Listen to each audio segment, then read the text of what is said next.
Hi everyone. Today we're going to read about what was the Great Depression. What was the Great Depression? In the fall of 1928, Herbert Hoover, future President of the United States, announced, "We in America today are nearer to the final triumph of over poverty than That's ever triumph. Ever before in the history of any land. Most citizens agreed life was the best, and it had ever been. Only 4% of the population was unemployed. 4 out of every 100 workers. A little more than a year later, financial panic had taken over. The New York stock market crashed. Millionaires were ruined. Ordinary citizens lost everything. The crisis spread from the stock market to the rest of the country. Banks and businesses closed.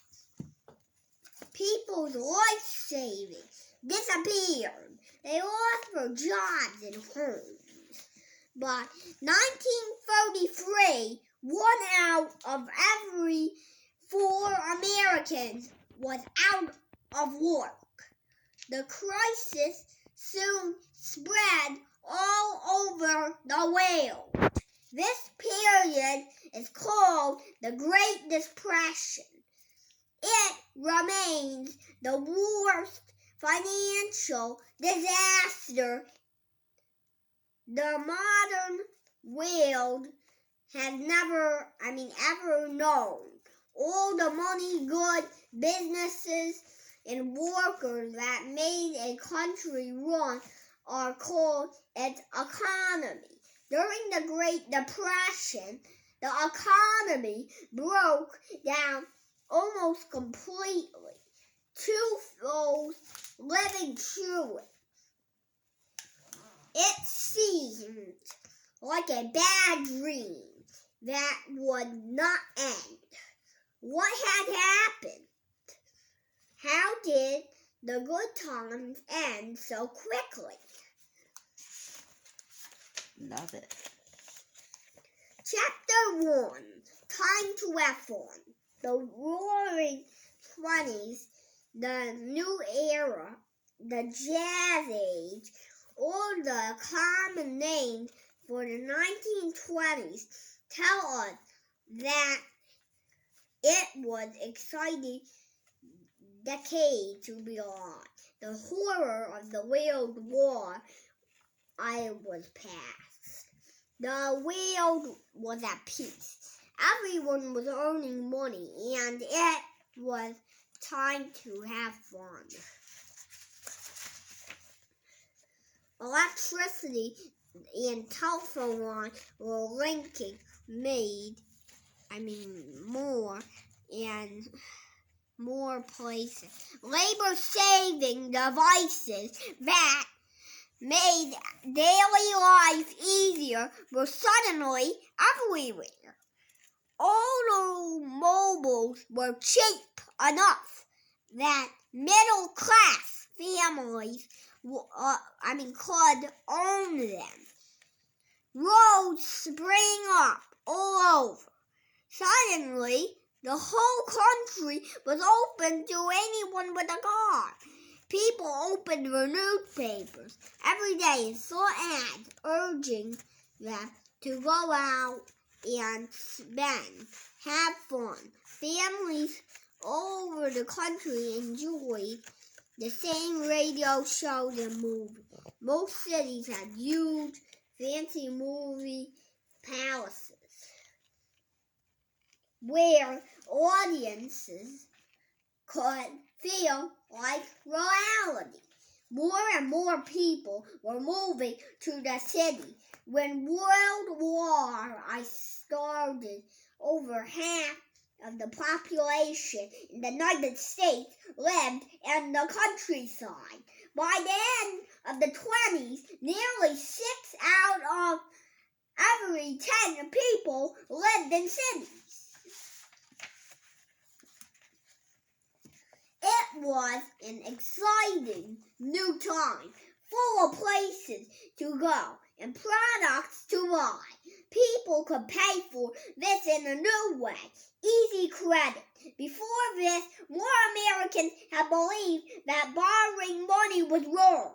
In any case, it was hard for anyone who was not rich to get a loan from a bank.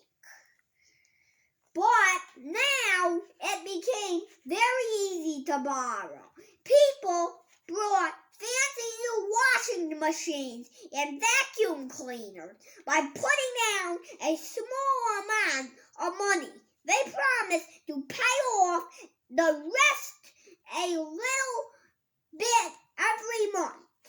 The 1920s were the era of buy now, pay later. Buy now, pay later didn't just apply to radios and vacuum cleaners. People also bought stocks with borrowed money. Stocks had been around for a long time. Basically, they work like this. An investor buys a number of shares in a company such as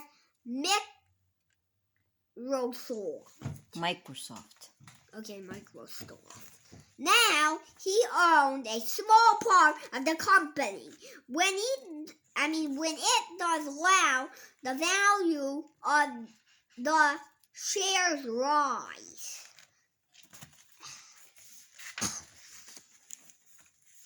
When it does badly, the shares are worth less. If the company fails, they are worth nothing. The shares value changes constantly, and shares can be sold at any time for whatever they're worth at that moment. People hope to discover a company before it was known. Then they could buy its stock cheaply. If the company became very successful, the value of the shares would shoot up, and a lucky investor could make a fortune. In the 1920s, the stock market was an exciting place. The value of stocks kept going up and up. It looked like a way of gambling where everybody... Well, that's no fair for the people who buy it. That's not fair. That's what an investment is. It's like gambling. You could gain a lot of money in a second or lose all your money in a second. Wait. Oh, yeah.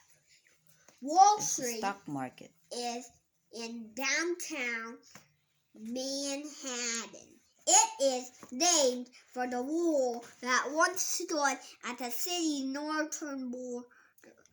In the late 18th century, men started gathering under a tree there to trade. The site became the main business area in the city. In 1903, the New York Stock Exchange was built on the spot. Wealthy men could buy a seat on the stock exchange.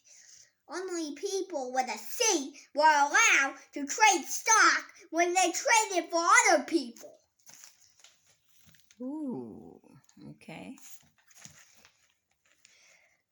They were called stockbrokers because so much businesses was done on Wall Street. People started using the name to refer to financial transactions anywhere in America. Very good. When small investors made money in the stock market, they usually bought more stocks, hoping to get even richer. This didn't seem like a risk because the value of so many stocks kept rising. Even people without money wanted to buy stocks, so they borrowed money by 1929. Almost half of the money loaned by banks were used for buying stocks. The government didn't try to control the stock market. Some economists thought that it should. They warned that things were getting out of hand. People were getting excited and paying more for stocks than they were really worth. Someday prices will fall and many people would lose a lot of money. But nobody wanted to listen. Stock prices became so high that they had nothing to do with reality. If people heard that a company was hot, they would snatch up stock without wondering if the company had anything worth selling. Then they would quickly sell it at a higher price. The next buyer would sell it for even more money, and so on. This is out of control. Growth is called a bubble. Bubbles don't happen only with stocks. One famous early bubble involved tulip bulbs in Holland in 1637. People got so excited about tulips that they would pay as much as the value of an entire house for one tulip bulb.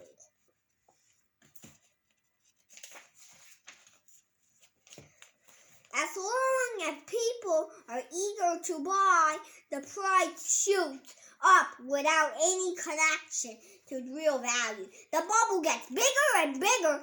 The trouble with the bubbles is they burst. Finally, the price gets so high that everyone starts to wonder if the item is really worth it. Those who manage to sell in time are okay, but those who don't are left holding something that has become worthless. It is like a game of hot potato. Chapter 2, The Bubble Burst. The stock market bubble of 1929 burst with a splat. October 24, 1929 is known as Black Thursday. On that day, stock prices began to fall and kept falling. At once, everyone wanted to sell their stocks. That made prices fall even further. Prices fell so fast, no one could keep track of them. A frightened crowd gathered outside Wall Street, the center of the business where someone saw a construction worker on the top of the tall building. They thought he was a ruined businessman about to kill himself. Oh, they thought. Soon, false rumors were spreading that hundreds of millionaires who had lost all their money were jumping to their debts. The panic ended at noon. a group of important businessmen pooled their money. One of them walked into the stock exchange. In a loud convoy, he began buying stock at high prices. This convinced people that stocks must be safe after all. For a few days, prices began rising again, and everyone relaxed. Why do you like prices going up? It's better when they go down. Then you don't have to pay that much for them. No, you want your stock's price to go high because it means you make more money. Because means your stock has a higher if value. you're the one not doing it and somebody else is doing it, there's no fear because then they'll go up. There's no fear. That's why you want to go down. And that's what the stock market is. It's like a gamble. Come on, keep reading. Okay. But the crisis wasn't over. On Monday, prices began to fall even faster. By the morning of Tuesday, October 29, panic had taken over completely. No one ever heard the ringing of the bell that announced the opening of Wall Street stock trading. It was drowned out by shouts of "Sell, sell." A guard on the floor described the crowd. They roared like a lot of lions and tigers. It was like a bunch of crazy men. More shares were sold on that day than ever before. Money was lost with every sale. Millions of dollars simply disappeared. Stock prices were sent by telegraph around the country on long strips of paper called ticker tape. The ticker could print 285 words a minute. That 15,000 miles of tape were printed out. But it wasn't enough. The ticker machine fell 4 hours behind. This meant no one could ever find out how much money they had lost.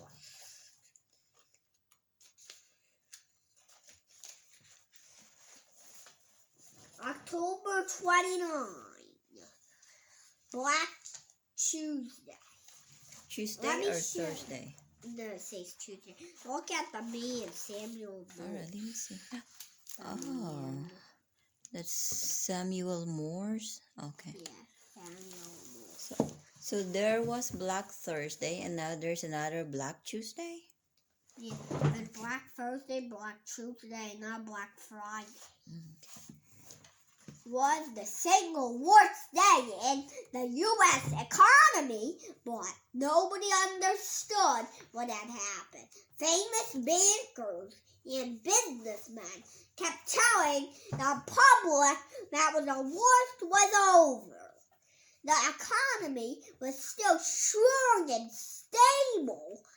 They were wrong. After the crash, people began to discover what a fantasy they had been living in. The stock market boomed and had been hiding the truth even during the most exciting time. Only a small number of Americans have really been getting richer. The rest had just been spending more money. Two large groups have actually been getting poorer, unskilled factory workers and farmers. That's why they can't go up so high. They need to go down. They just need to go a little high. Reading.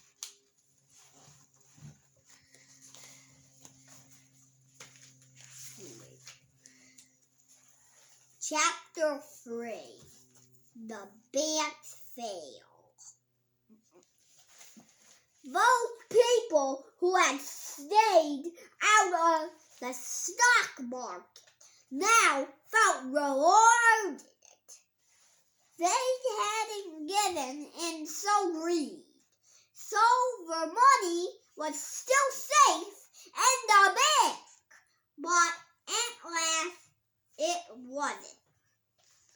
The banks were in trouble too. During the boom year, banks had loaned a lot of money to customers who wanted to buy stocks. Now, many people could not pay back the loans. Even more, many banks had gambled on the stock market themselves and lost. Banks do not keep most of the money deposited in them. They loan it out to companies who pay interest on it. This is how banks make a profit. But now, rumors were everywhere that the banks had lost all their money by making bad loans. Everyone was afraid their bank was going to fail, so people rushed to take their money out before it was too late. Huge angry crowd lined up outside the bank. The first customer in line got their money, but too many people wanted their money back at the same time. Soon the bank ran out the small amount of cash they kept on hand.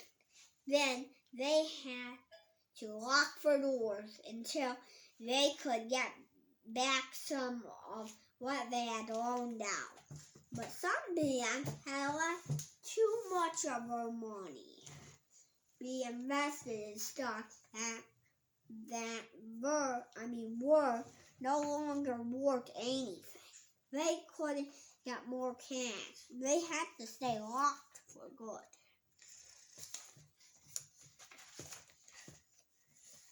Everyone who worked in them lost their job.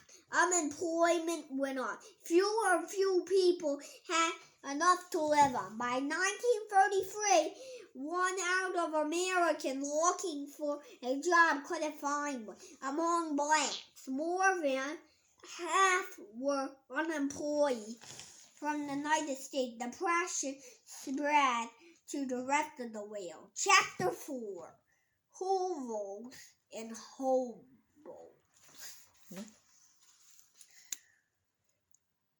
That's hovervilles and hobos.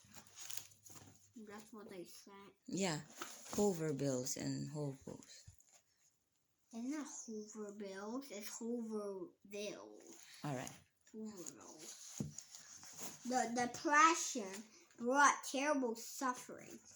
It was worse for people who had been the poorest, who began with farmers and factory workers. Many who lost their jobs could find no other work. Some had lost their savings when the bank failed, when they couldn't pay the rent. They were thrown out of their apartment. Those who were able to crowded and with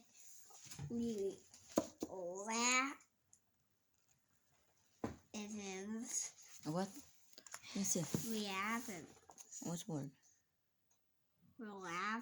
Relatives. But many soon found themselves out on the streets.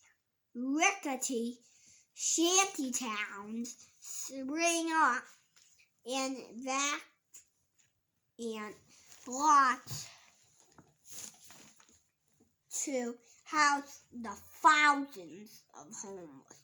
Shanties were shacks built out of whatever people could find. Tar paper, discarded sign, old tire, and scrap metal. None of the shanty towns had electricity or running water. Disease spread.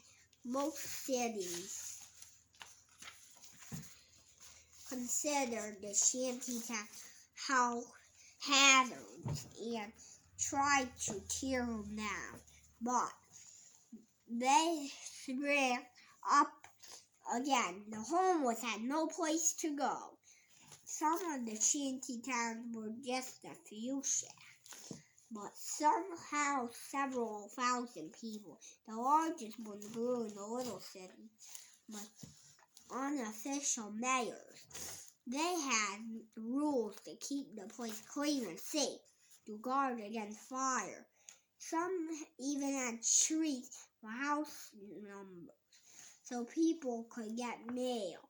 Most people living in shantytowns were single men, or true, some shacks housed entire families. Oh, the shacks house and keeping them nice and safe. Mm-hmm. These settlements were called Hoovervilles. This was not a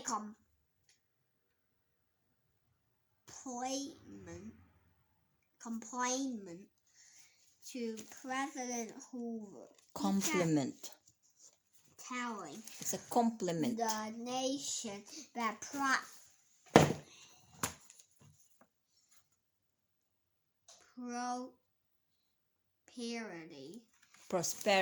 prosperity was just around the corner. People with no homes were angry at him. They called the newspaper people sleep under to keep themselves warm. Hoover blankets, Hoover leather refers to the cardboard used to cover the holes in people's shoes.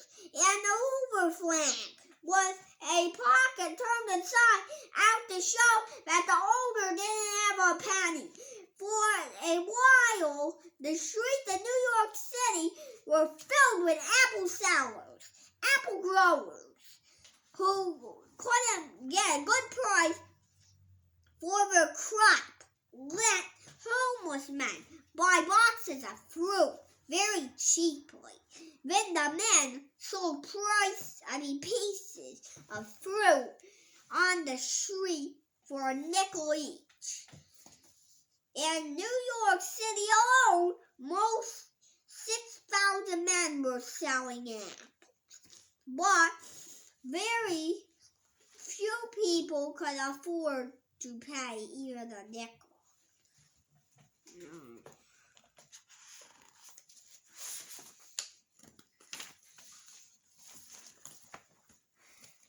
Most cities had ways to keep those in need, but charity programs couldn't handle the vast number of hungry people.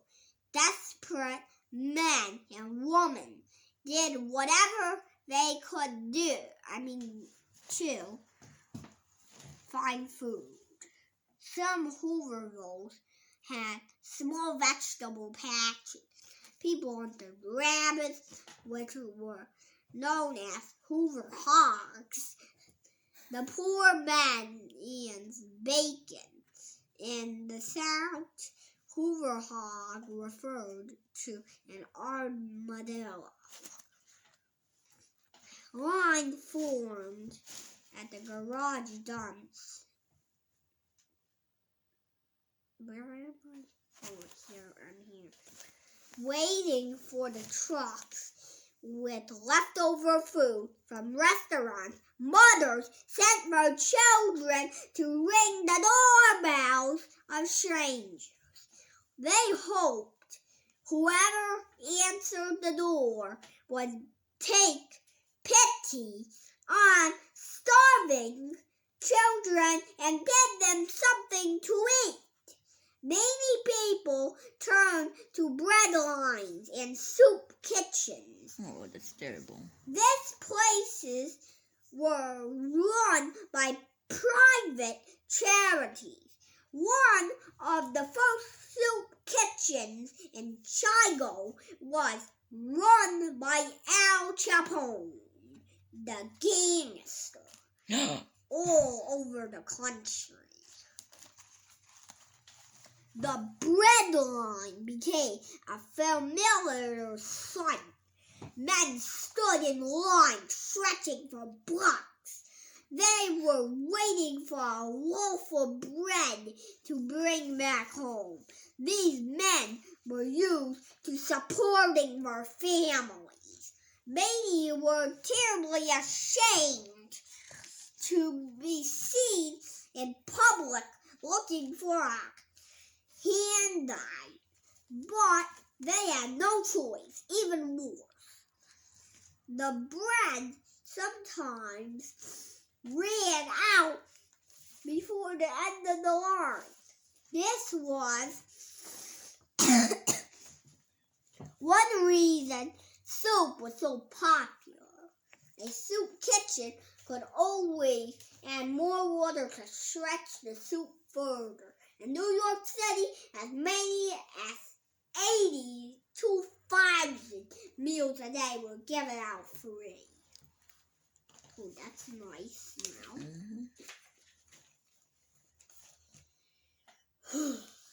Even during the wars of the Depression, ordinary life did not grind to a halt. Most Americans still lived pretty normal lives. The majority of people still had jobs, schools, shops, and restaurants still exist. The economy limped along, but never completely failed. However, even people who were doing the all right were scared.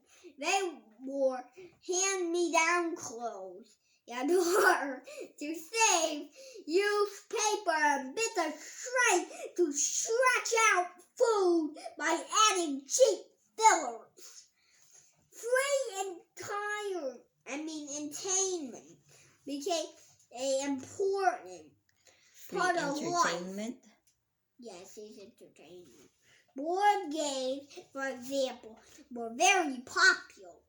In the 1930s, people started playing Monopoly. Well, that's what we have. In this game, players got to pretend they were rich businessmen. They battled one another to make huge fortunes. Families would also gather around a radio to listen to soap operas, comedy, and adventure stories. People who could afford it flocked to movies such as King Kong and the ones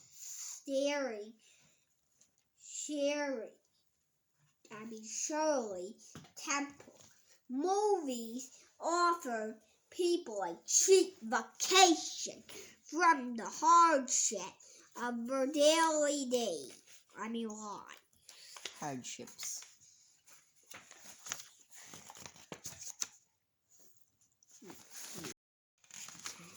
Got it.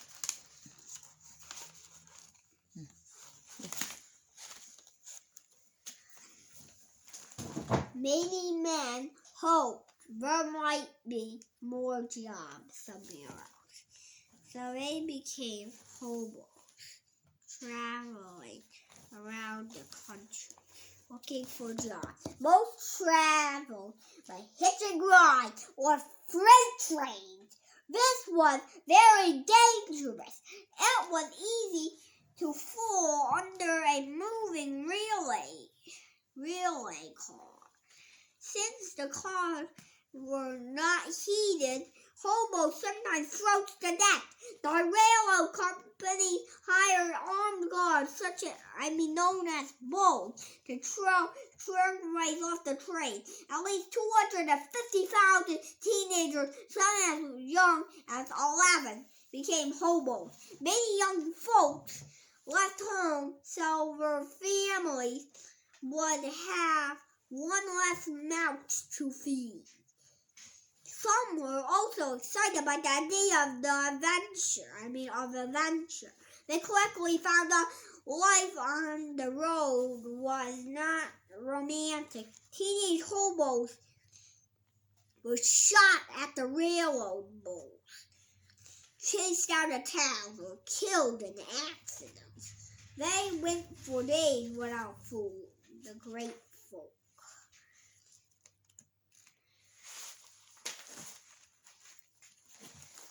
singer Woody Singer Guthrie Woody Guthrie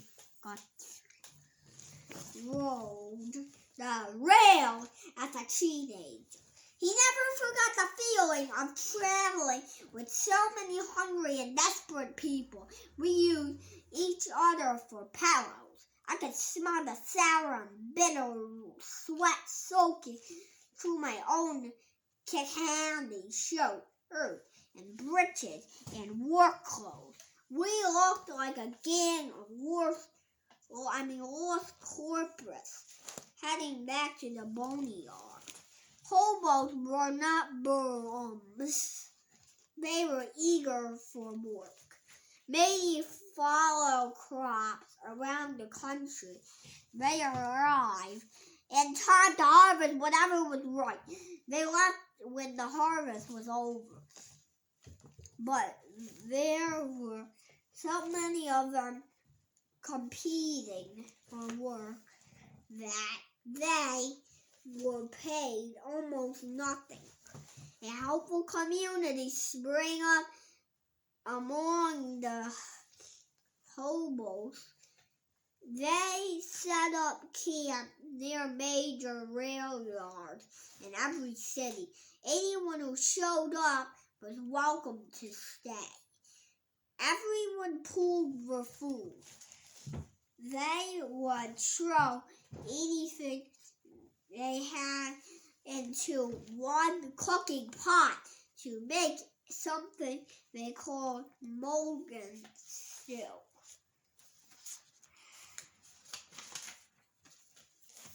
Chapter 5, Losing the Farm.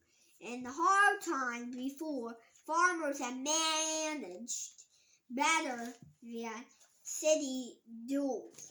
After all, no matter how bad things got, at least they could feed themselves. But unfortunately, even before the Great Depression began, many American farmers were already in trouble. During World War I, they had Thrive. Yeah, the government needed the farm to produce enough food to feed soldiers. Many farmlands were off in the army, so farmers brought expensive tractors and harvesters to do the work that men had done before. And they bought more land to raise crops. To pay for this, they took out loans. Unfortunately, once the war was over, the government was no longer buying a lot of food. Since the farm had been producing more and more every year, suddenly they had more crops they could sell. This drove food prices down so low that farmers lost money on every sale.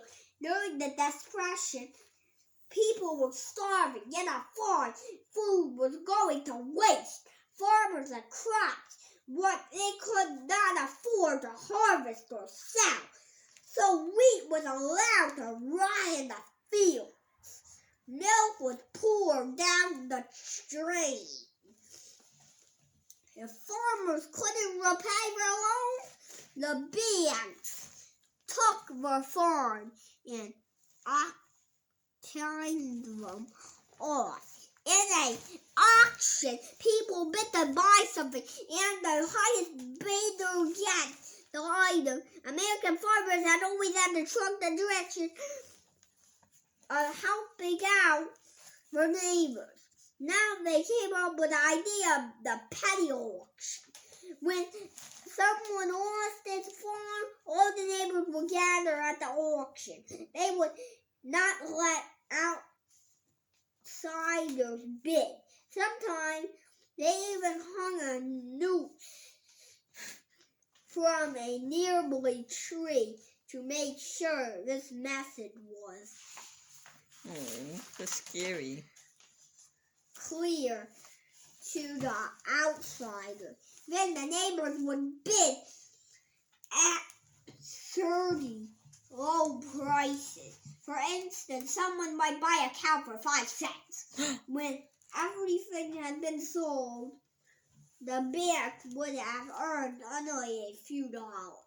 Oh, The poor bank.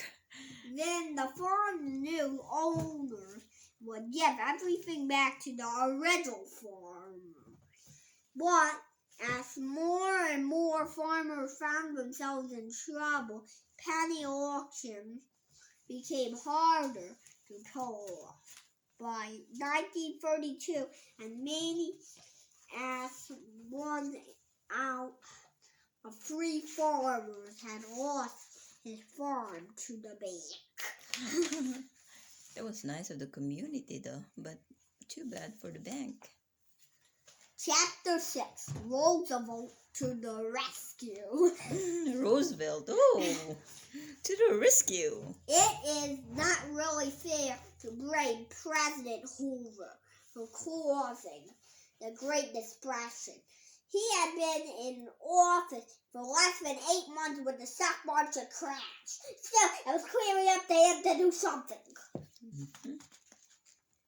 So Hoover did bad as president, huh? Yeah, Hoover. He didn't get to save the depression. Yeah, Hoover Roosevelt is bad. He wrote. No, Roosevelt came to the rescue. Wait, somebody else is bad? Yeah, Theodore Roosevelt followed after Hoover. Oh, Hoover's the one that's making the bad and Roosevelt. No, he couldn't save the depression. The market was already crashing. But he couldn't save it. But how much should the government do? At that time, most economists, people who study how business works, believe that the government should stand aside. It was sad that folks were suffering, but if the government tried to fix it, it would only make them worse. The economy needed to be left alone. Then the problems would work themselves out. Some weak or helpless people might not make it, but no government action could really help these people. Government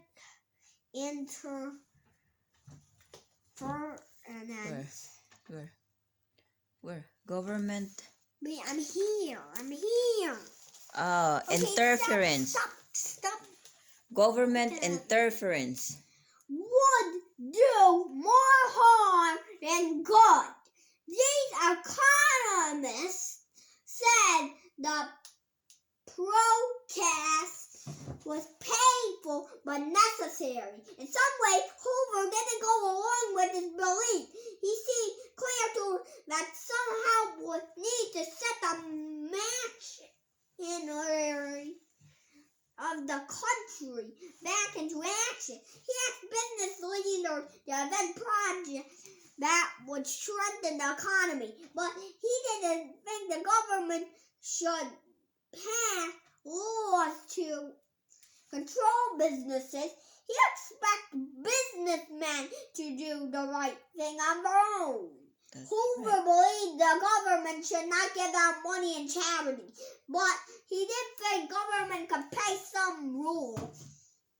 It could help private charities by giving them good advice. He also funded some public projects that would create jobs. The most important was Hoover Dam in Colorado. Yes,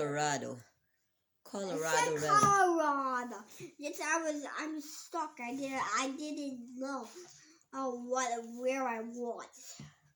But now Colorado. The Hoover. I do how to read the Colorado River. Okay. I know. You want to tell me. The Hoover, dam, provided electricity, power, and irrigation for the surrounding area. Yep. It's good to know. And there's Hoover Dam. Pretty cool. You know, I'm learning a lot listening to you reading.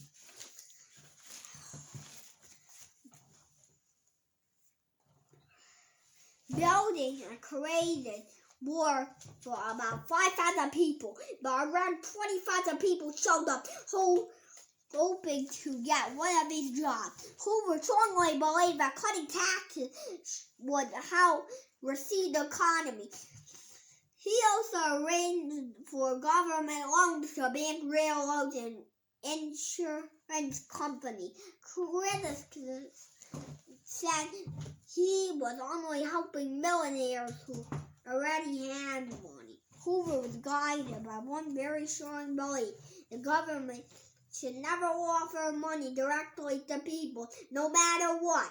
This would take away their independence. That's right. It would destroy the spirit that made America great. He didn't mind using government money to feed starving cattle. That was helping the cattle business. But he said no to that would pay to feed starving farm families. That would have been a handout.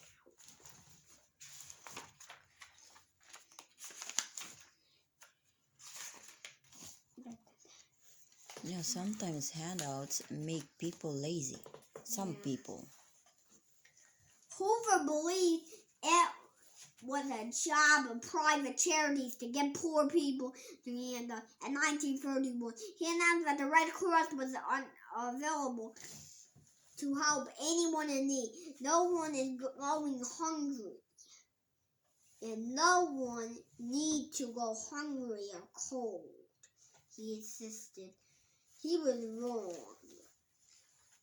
By 1932, about half of the country was living in poverty. People were dying of hunger.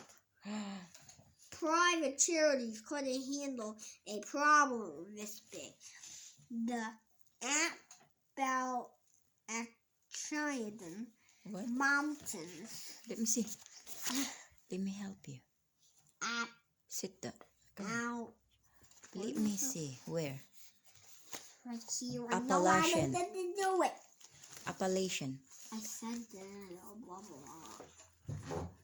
A very poor part of the country. Some children ate weeds or chewed on their own hands. A teacher there asked a little girl if she had eaten that day. The child answered, "I can't. It's my sister's turn to eat." Oh, it's terrible. You see, that's why you don't waste food. Imagine if you don't get to eat food. President Hoover was becoming one of the most unpopular men in the country. Up in Albany, the governor of New York, Albany, New York. Washington. Actually, you weren't saying that. What were you talking about again? New York, Albany. There's no New York, Albany. You were reading. No, I was Albany. The governor of New York. It says New York, not New York, Albany. Come on. Up to Albany, I was saying. Closely, his name was Franklin Delano Roosevelt, often known as FDR. Roosevelt believed that the government existed to help everyone who needed it. Before people had lost their jobs, he said they had contributed to the country. Now the country owned something in return. He established in New York York State called the Temporary Emergency Relief and Restoration. Terra made sure unemployed people had enough money to survive. It also worked to create jobs. It was run by the government, not private charities. It paid for the tax money. Roosevelt wanted to see terror throughout the United States, so he decided to run for president. In 1932, another crisis made Hoover even more unpopular. Poor Hoover, he got all the crises. Back in 1924, Congress had voted to pay a bonus to everyone who had fought in the World War I, but the bonus would not be paid until 1945. However, the veterans, former soldiers, wanted the bonus money now. In May, more than 15,000 veterans plus their wives and children marched to Washington. They settled in a huge shantytown and waited to see if the government would agree. It did not. The Senate voted no to paying the bonus early. Everyone was afraid there would be a violence after this decision, but the veterans sang and turned America the Beautiful and returned quietly to Virginia. However, many of them did not leave Washington, even through Hoover said the government would pay for their trips home. Finally, July 28, Hoover ordered the police to kick everyone out. Some veterans resisted. 2 were shot and killed. Oh, terrible. Then Hoover sent in the army using bayonets, tear gas, and tanks. Oh, The army drove the unarmed veterans out and burned their camp to the ground. Yeah. When Roosevelt heard the news, he said, well, this will elect me. He was correct. In November 1932, he was elected president by a huge margin. In a speech, Roosevelt had proclaimed, I pledge you myself to a new deal for the American people. Now he had to make good on his rule.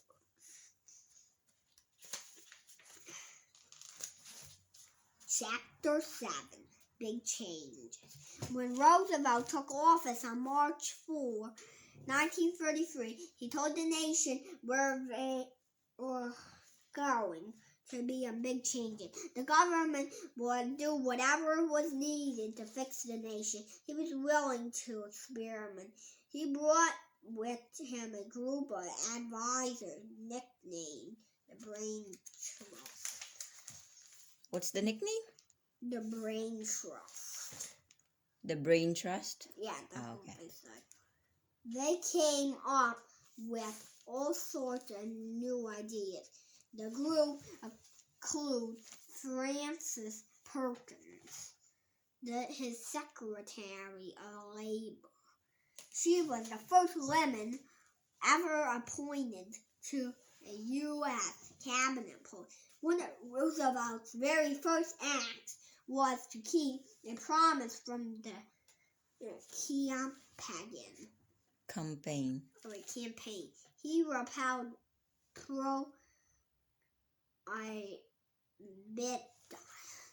What?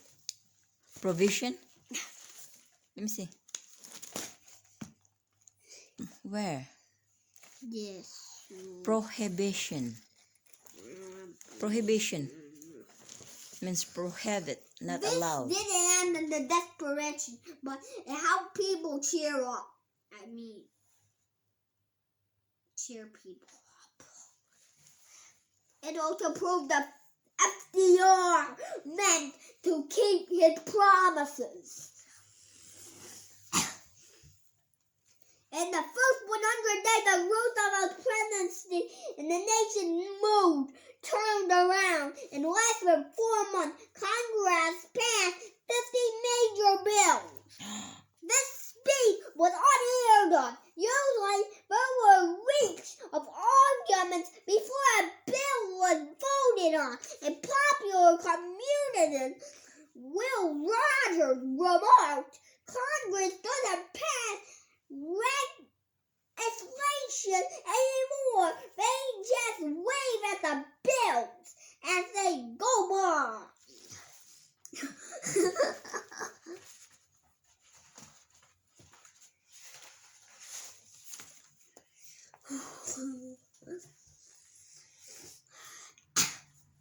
You want to stop now? I need to spit. All right.